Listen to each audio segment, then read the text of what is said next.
आजच्या या सखोल चर्चेत सर्वांचं स्वागत आहे. आज आपला चर्चेचा जो मुख्य विषय आहे किंवा जो ऐतिहासिक दस्तावेज आपण पाहणार आहोत तो म्हणजे द चार्टर ॲक्ट 1793. बरोबर. वरवर पाहता आपल्याला वाटू शकतं की हे जुने कायदे म्हणजे केवळ धूळखात पडलेले कंटाळवाणे विषय आहेत. पण तसं अजिबात नाहीये. अगदी. कारण या कागदपत्रांमध्ये एका संपूर्ण उपखंडाच्या शोषणाची एक पद्धतशीर ब्लूप्रिंट दडली आहे.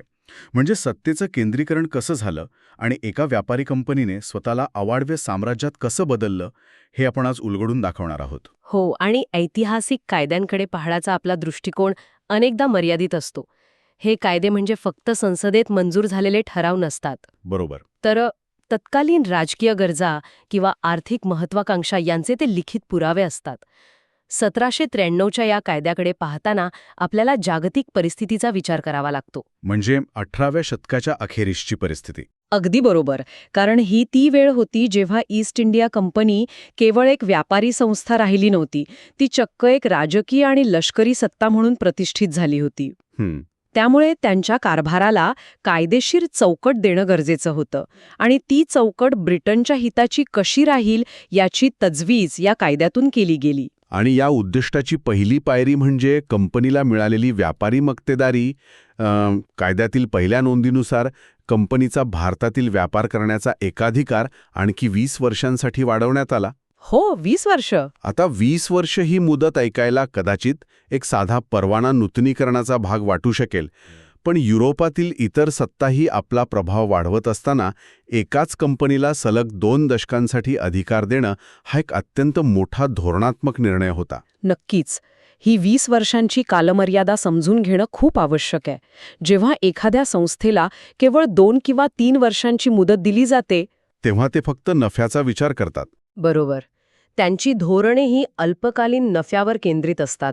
पण 20 वर्षांसारखी प्रदीर्घ मुदत मिळते तेव्हा ती संस्था तिथे दीर्घकालीन गुंतवणूक करू शकते. म्हणजे त्यांना एक प्रकारची प्रशासकीय स्थिरता मिळाली. हो, आणि त्यांना आता केवळ व्यापारातून नफा कमवायचा नव्हता, महसूल गोळा करण्यासाठी कायमस्वरूपी यंत्रणा उभ्या करायच्या होत्या, लष्करी तळ मजबूत करायचे होते, स्थानिक राजांसोबतचे राजकीय संबंध घट्ट करायचे होते. अगदी.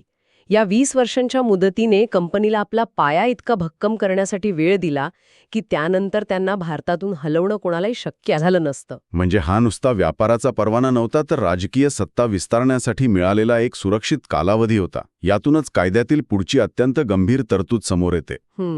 आपल्याला माहिती आहे की लॉर्ड कॉर्नवॉलिस जेव्हा भारताचा गव्हर्नर जनरल बनून आला तेव्हा त्याने एक खास अधिकार मागून घेतला होता. हो, तो व्हीटो पॉवर. अगदी. विशेष परिस्थितीत स्वतःच्या काउन्सिलचे निर्णय फेटाळून लावण्याचा अधिकार. 1793च्या या कायद्याने हा कॉर्नवॉलिसचा खास अधिकार भविष्यातील सर्व गव्हर्नर जनरल्सना लागू केला. हो, कायमस्वरूपी लागू केला. म्हणजे आजच्या काळात एखाद्या कॉर्पोरेट कंपनीच्या सीईओला संपूर्ण बोर्ड ऑफ डिरेक्टर्सचे निर्णय एकहाती रद्द करण्याचा अधिकार देण्यासारखा आहे. जर आपण याचा मोठ्या संदर्भाशी संबंध जोडला तर यातून एक अत्यंत स्पष्ट प्रशासकीय तत्वज्ञान समोर येतं. कोणतं तत्वज्ञान? बघा, जेव्हा एखादी समिती बहुमताने निर्णय घेते तेव्हा ती प्रक्रिया लोकशाहीला धरून असली तरी त्यात वेळ जातो, मतभेद होऊ शकतात. हो, आणि तडजोडी कराव्या लागतात.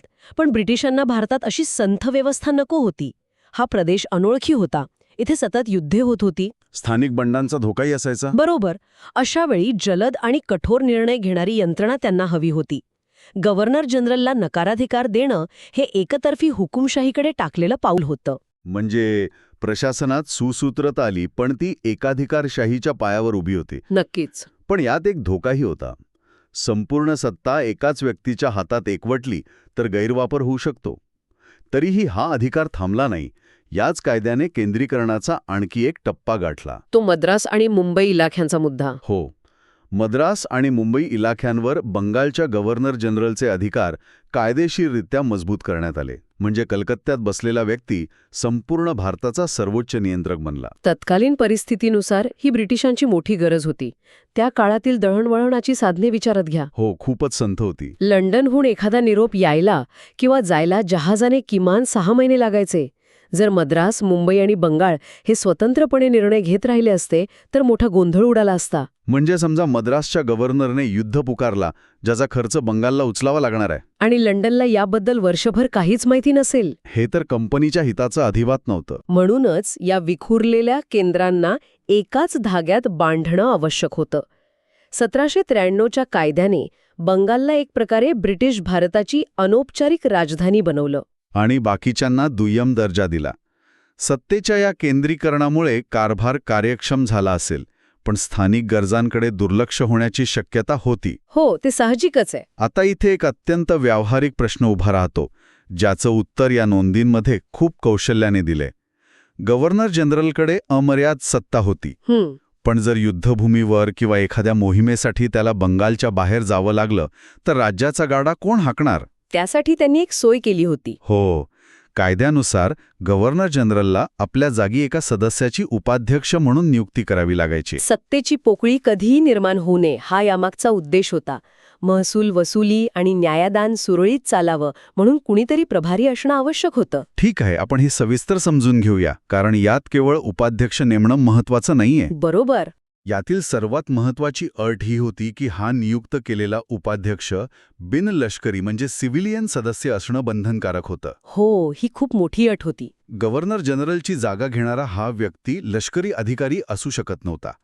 ज्या लष्कराच्या बळावर कंपनीने बस्तान बसवलं त्यांनाच सत्तेच्या सर्वोच्च खुर्चीपासून दूर ठेवलं जात होतं. यामागे युरोपियन इतिहासाचा एक सखोल अभ्यास होता. ब्रिटिश धोरणकर्त्यांना एका गोष्टीची नेहमीच धास्ती असायची, ती म्हणजे लष्करी हुकुमशाही किंवा मिलिटरी डिक्टेटरशिप. इतिहासात असं अनेकदा घडलंय की जेव्हा लष्करी प्रमुखाच्या हातात अमर्याद राजकीय सत्ता येते तेव्हा तो प्रस्थापित सरकार उलथून टाकतो. रोमन साम्राज्यापासून याचे दाखले आहेत. अगदी बरोबर. ईस्ट इंडिया कंपनीच्या लष्कराकडे प्रचंड ताकद होती. जर या लष्करी अधिकाऱ्यांना प्रशासकीय निर्णय घेण्याचे अधिकार दिले असते तर त्यांनी लंडनला जुमानलं नसतं. म्हणजे एका बाजूला लष्कराचा वापर करून प्रदेश जिंकायचे, पण लष्करावर नेहमी नागरी प्रशासनाचं वर्चस्व राहील याची काळजी घ्यायची. हो, लष्कराचं काम आदेशांचं पालन करणं आणि प्रदेशाचं संरक्षण करणं हे आहे. पण धोरणे ठरवणं आणि कायदे करणं हे नागरी प्रशासकांचं काम आहे यावर ब्रिटिशांचा ठाम विश्वास होता. म्हणूनच बिनलष्करी व्यक्तीला उपाध्यक्ष नेमलं जायचं. अगदी. ही अट म्हणजे सत्तेचा समतोल राखण्याचं आणि साम्राज्य सुरक्षित ठेवण्याचं एक प्रभावी राजकीय हत्यार होतं. यामुळे लष्करावरही एक नागरी लगाम राहिला. आता आपण आपला मोर्चा भारताकडून थेट लंडनकडे वळूया. हो, कारण तिथेही मोठे बदल होत होते. इंग्लंड सरकारच्या बोर्ड ऑफ कंट्रोलच्या संरचनेत एक मोठा बदल झाला. नोंदीनुसार मंडळाचा अध्यक्ष म्हणून आता एका आयुक्ताची म्हणजे कमिशनरची नियुक्ती करण्यात आली. हे बोर्ड ऑफ कंट्रोल 1784च्या कायद्यानुसार स्थापन झालं होतं. कंपनी जरी खाजगी असली तरी ती एका विशाल देशावर राज्य करत होती. त्यामुळे ब्रिटिश संसदेचं नियंत्रण गरजेचं होतं. 1793च्या कायद्याने या बोर्डाला अधिक व्यावसायिक केलं. अध्यक्षाला कमिशनरचा दर्जा देणं दर्शवतं की ब्रिटिश सरकार या प्रशासनाला किती गांभीर्याने घेत होतं. पुढे याच पदाचं रूपांतर भारत सचिव म्हणजे secretary of state for India या कॅबिनेट दर्जाच्या पदात झालं. या रचनेबाबत आणखी एक रंजक बदल दिसतो. याआधी मंडळाचे सदस्य होण्यासाठी प्रिव्ही काउन्सिलचे सदस्य असणं अनिवार्य होतं, जे थेट राजाचे उच्चभ्रू सल्लागार असायचे. अगदी. पण या नवीन कायद्याने ही अट काढून टाकली. इतर 2 सदस्यांसाठी ही सक्ती राहिली नाही. या एका बदलातून ब्रिटिश प्रशासनातील व्यावसायिक आणि गुणवत्ता आधारित वाटचाल दिसून येते. मेरिट बेस्ड सिस्टमकडे जाणं. हो, भारतासारख्या गुंतागुंतीच्या देशाचा प्रशासकीय डोलारा सांभाळण्यासाठी केवळ उच्चभ्रू असणं पुरेसं नव्हतं.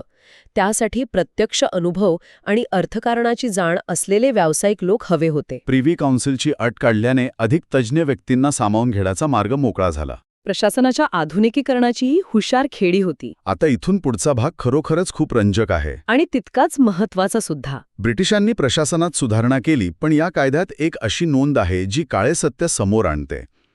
या बोर्ड ऑफ कंट्रोलच्या सदस्यांचे जे इंग्लंडमध्ये राहतात त्यांचे पगार आता थेट भारतीय कोशातून दिले जाणार होते. इंडियन ट्रेजरीमधून. हो. वसाहतवादाच्या आर्थिक शोषणाला याने कायदेशीर स्वरूप दिलं. यात सर्वात लक्षवेधी गोष्ट म्हणजे प्रशासक इंग्लंडचे आहेत, त्यांची नियुक्ती ब्रिटिश सरकारने केली आहे, कार्यालय लंडनमध्ये आहे, पण पगार मात्र भारताचा. अगदी बरोबर.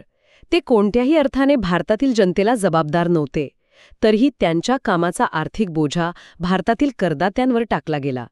गरीब शेतकरी आणि व्यापारी जो कर भरत होते त्यातून लंडनमधल्या अधिकाऱ्यांचे पगार निघत होते. हे एखाद्या होस्टाईल टेकओव्हर सारखं आहे. एक कंपनी दुसरीला विकत घेते आणि व्यवस्थापकांचे पगार मूळ कंपनीच्या नफ्यातून वसूल करते. आणि उरलेला नफा स्वतःच्या खिशात घालते. ही रचनाच अन्यायकारक होती. आणि याचा सर्वात भीषण पैलू हा आहे की ही व्यवस्था काही थोड्या काळासाठी नव्हती.